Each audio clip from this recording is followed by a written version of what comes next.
On this sunny day we will discuss why the Pitdogs have such a short coat and no undercoat.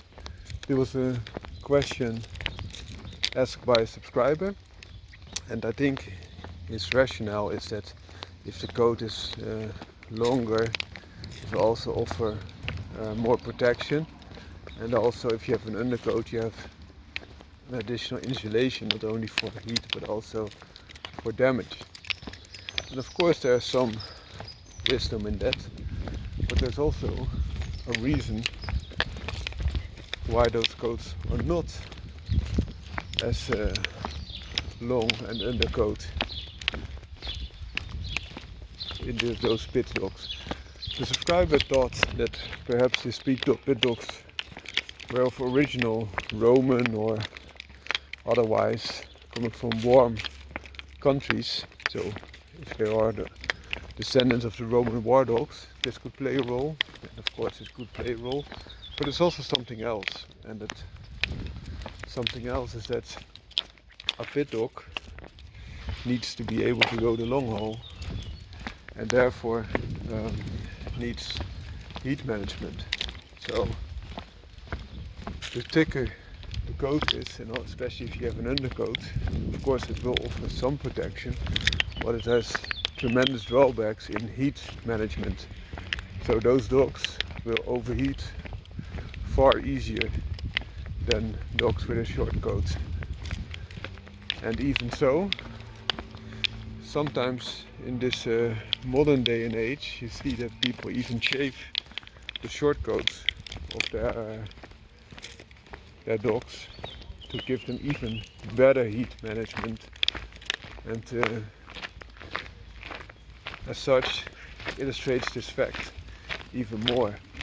So those dogs are then shaved on a big part of their body, only the muzzle and some of the lower parts of their paws are then still kept untouched, because those parts will probably have the highest chance of getting injuries. So I hope this short video helps giving you insight, and it was a nice interesting question.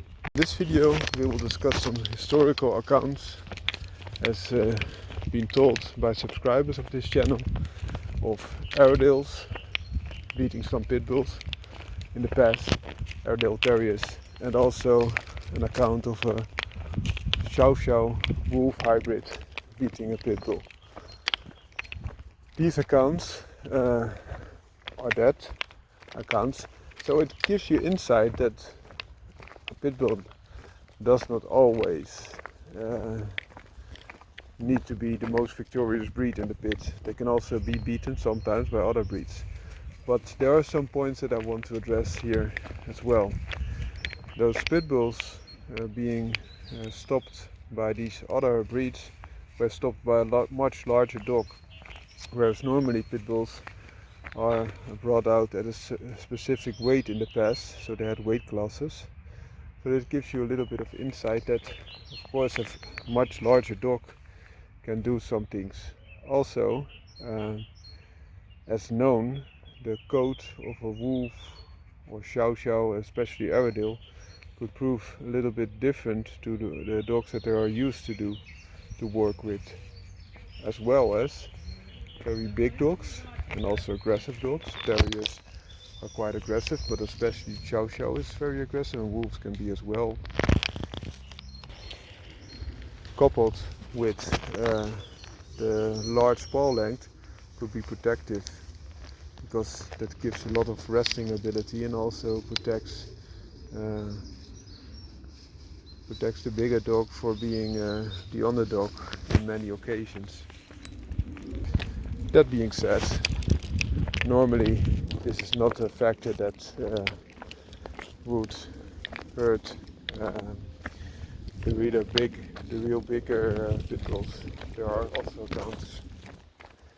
So there are accounts of pit bull terriers also beating very big other breeds, such as for example a Tosa Inu. But of course, the bigger the breed is that you have to face, the harder it is for a pit bull. So those Airedales, if they faced off with not so much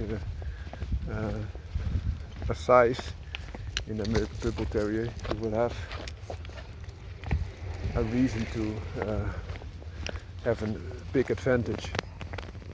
Another thing with that Wolf Chow hybrid, that would be a very big dog. Chow is not that big in size, but very dense and also extremely aggressive. And of Chow it's also known that crosses with Chow result in aggressive dogs as well.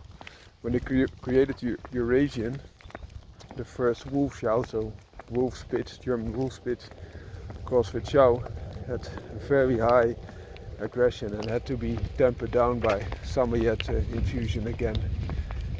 And also Chow are in many states, especially in the United States of America, classified as very dangerous dogs, also causing some human fatalities.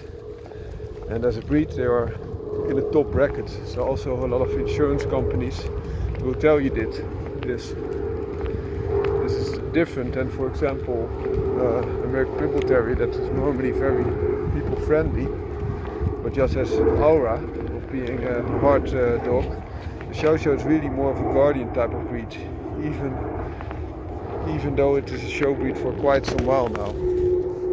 So that gives you some insights. And you see in the Eastern European countries also that they face off Ovcharkas, Kangals, or the likes with American Pit Bull Terriers, but then you have a extremely big dog also with a good protective coat facing off oftentimes with a much smaller opponent.